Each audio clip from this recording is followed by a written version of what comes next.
বন্ধুরা, বছরে 24টি একাদশীর মধ্যে জয়া বা ভৌমি একাদশীর মাহাত্ম্য অনেক বেশি। এই একাদশী মাঘ মাসের শেষ একাদশী। শাস্ত্র বলছে এই একাদশী করলে বা এই দিন সামান্য কিছু কাজ ব্যক্তির জীবনে নতুন নতুন মাসের সৌভাগ্য নিয়ে আসবে। জীবনে সুখ, শান্তি ও সেসব ভাগ্যবান হয়ে উঠবে। বন্ধুরা, কিছু এমন বিশেষ কাজ যা এই দিন করা খুবই উচিত।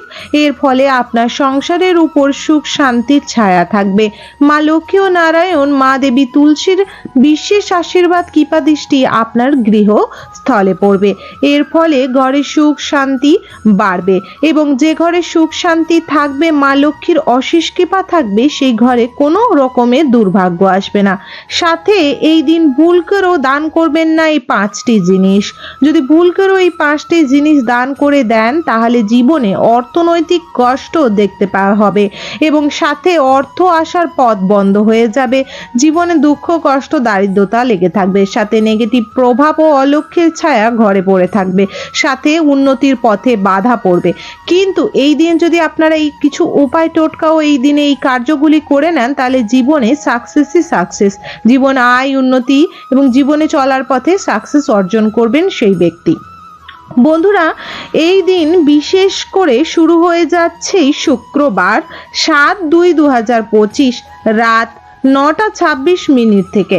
এটি থাকবে শনিবার অর্থাৎ 8ই ফেব্রুয়ারি 2025 রাত্রি 8:15 পর্যন্ত। সুতরাং উদয় তিথি অনুসার 8ই ফেব্রুয়ারি শনিবার পালিত হচ্ছে এই ভৌমি বা জয়া একাদশী। আর পালনের সময় অনুসার আপনাকে কিন্তু এর পালনের সঠিক নিয়ম করতে।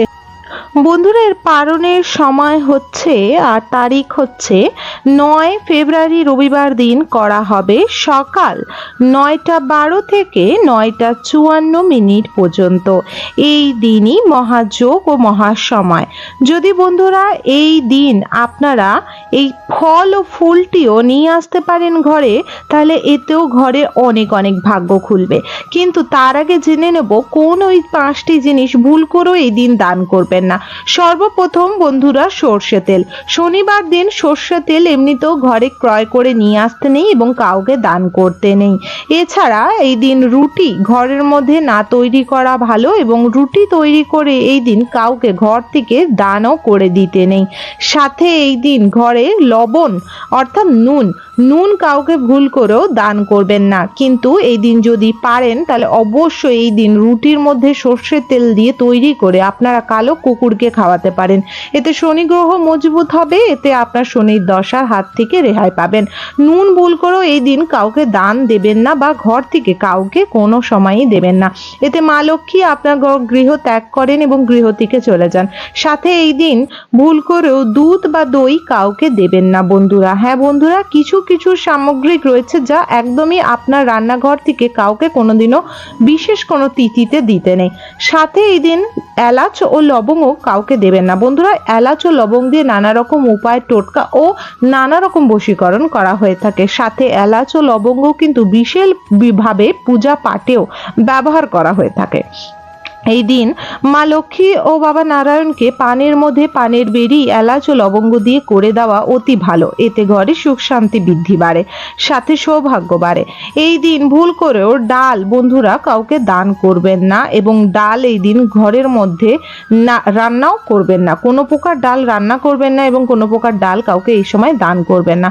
সাথে এই দিন ঘরের মধ্যে থাকা পুরনো ঝাঁটা বা ঝাড়ু বা ফুল ঝাড়ু ফেলে দেবেন না বা এই দিন কাউকে নিজের ঘরের ঝাঁটা কাউকে দেবেন না। অনেক সময় হয় কেন উঠোন ঝাড় দেওয়ার ঝাঁটা অনেকেই পাশের বাড়ি ক্ষেত্রে নিয়ে থাকে বা চেয়ে থাকে বা অনেকে ফুল ঝাড়ু বা যেটা দিয়ে ঝুল ঝাড়া হয় নিয়ে থাকে। কিছু কিছু সামগ্রিকের সঙ্গে আমাদের ঘরের বাস্তুর বিশেষ বিশেষ যোগ রয়েছে, তাই এই দিন এই কার্যগুলি করবেন না। সাথে বন্ধুরা, একাদশীর দিন ভুল করেও ঘর থেকে কাউকে অর্থ ধার দেবেন না এবং কারোর থেকে অর্থ কোনো সময় ধার করে ঘরে নিয়ে আসবেন না। এর ফলে ঋণের বোঝা মাথার উপর সর্বদা বজায় থাকে এবং আপনি ঋণ মুক্ত হতে পারেন না। আর বিশেষ করে এই সময় কাউকে অর্থ ধার দিলে আপনার গৃহ থেকে গৃহলক্ষ্মী ঘরের বাইরে হয়ে যায়। এর ফলে ঘরের মধ্যে অর্থের অভাব দেখা দেয়। একাদশীর দিন বিশেষ করে ভুল করেও তুলসী গাছের বিশেষভাবে জল অর্পণ করবেন না, কারণ তুলসী গাছ সেই দিন কিন্তু একাদশী ব্রততে পালন থাকে নির্জলা উপবাস করেন মাতা তুলসী ভগবান বিষ্ণুর উদ্দেশ্যে, এবং ওনার উপরে যদি এই দিন জল অর্পণ করা হয় উনি অতি অতি রুষ্ট হন এবং সেই গৃহকে অভিশাপ করে বসেন। তাই একাদশীর দিন তুলসী দেবীকে জল অর্পণ করবেন না। সাথে একাদশীটি পড়বে বিশেষ করে আপনার শনি ও রবিবার। তাই শনিবার যেমন আপনারা বিশেষভাবে ওনাকে পূজা অর্চনা করতে পারবেন না, কিন্তু ওনার নামের উদ্দেশ্যে ওনার নামে আপনারা একটি প্রদীপ অবশ্যই প্রজ্বলিত করবেন এবং সেই প্রদীপটি তুলসী মঞ্চের সামনে আপনারা দিতে পারেন। ওনাকে স্পর্শ করবেন না, দূর থেকে ওনাকে প্রণাম করবেন, ওনার আশীর্বাদ প্রাপ্ত নেবেন এবং ওনার উদ্দেশ্যে একটি ঘিয়ের প্রদীপ, এলাচ ও লবঙ্গ তার মধ্যে দিয়ে একটি সিঁদুরের ফোঁটা দিয়ে আপনার স্বামীর আয়ুর দীর্ঘায়ু কামনা করুন এবং সাথে স্বামী, সন্তান এবং আপনার সংসার সর্বদা আয়, উন্নতি, সুখ, শান্তি, সমৃদ্ধিতে ভরে উঠুক সেই প্রার্থনা মাতা তুলসী দেবীর কাছে করে ধূপ ও প্রদীপ আপনারা সামনে দিতে পারেন। কিন্তু তুলসী মঞ্চ স্পর্শ না করে তুলসী মঞ্চের নিচে আপনারা এই প্রদীপটি প্রজ্বলিত করবেন ওনার নাম করে, ওনার আরতি করে। এই সময় তুলসী দেবীকে যখন আরতি করবেন ওম ভগবতে বাসুদেবায় নমঃ এই মন্ত্রটি পাঠ করবেন এবং একাদশীর দিন এই মন্ত্রটি পাঠ করা অতি অতি উত্তম। এতে বিশেষ করে বিষ্ণু ভগবান অতি অতি আশীর্বাদ প্রদান করে থাকে। বন্ধুদের সাথে একাদশীর দিন ঘরের মধ্যে ঝুল ঝাড়া, নখ কাটা, চুল কাটা, বিশেষ করে নানা রকম মাছ, মাংস, নেশা জাতীয় দ্রব্য ঘরের মধ্যে খাওয়া বা তৈরি করা একদমই উচিত নয়। এতে কিন্তু ঘরের যে বাস্তু সেটি দোষ হয়, সাথে ঈশ্বররা রুষ্ট হন এবং এতে অলক্ষ্মীর বাসা বাঁধে, নেগেটিভিটির প্রভাব বাড়ে, আপনার ঘর থেকে পজিটিভিটি নষ্ট হয়, মা লক্ষ্মীর কৃপা দৃষ্টি সরে যায়। তাই অবশ্যই পূজা পাঠ দিনগুলি অবশ্যই আপনারা ঈশ্বরের নাম গান করবেন, যত পারবেন মা লক্ষ্মী, বাবা নারায়ণের নাম জপ করবেন, শ্রীকৃষ্ণ লাড্ডু গোপালের সেবা আরাধনা করবেন। এই দিন যত পারবেন লোকের সাথে ভদ্রভাবে ব্যবহার করবেন এবং কোনোদিনও কারোর সাথে খারাপভাবে ব্যবহার করাটি উচিত নয় এবং অবশ্যই ঘরের গুরুজনকে অবশ্যই সম্মান, তার যতটুকুনি প্রাপ্য তার সেই সম্মানটুকুনি দেওয়া অবশ্যই উচিত। কিন্তু কিছু কিছু সময় মানুষ কিন্তু একটু রুষ্ট হয়ে বড়দের সাথে কথা বলে ফেলে কিছু কারণে, সেইগুলোর দিকেও একটু ধ্যান দেওয়া অবশ্যই উচিত। এতে আপনার ঘরের বাতাবরণও যেমন ভালো থাকবে তেমন ঈশ্বর আপনার প্রতি অতি অতি খুশি হবেন এবং যদি ঈশ্বরকে আপনি এই দিন খুশি করতে পারেন তাহলে পেত ইউনি অর্থাৎ নানা রকম মৃত্যুর পর যে পেত ইউনি রয়েছে সেই জিনিস থেকে আপনি রেহাই পাবেন এবং প্রত্যেকটি ব্যক্তি এই দিন যদি একাদশীটি করে তাহলে পেত ইউনি থেকে সেই ব্যক্তি কিন্তু রেহাই পায়। সে কোনোদিনও ভূত পেতের ইউনিতে কোনোদিনও সে শরীরটি বা আত্মাটি যায় না, তিনি মোক্ষ লাভ করেন এবং সাথেও তিনি স্বর্গবাসী হন মৃত্যুর পরে।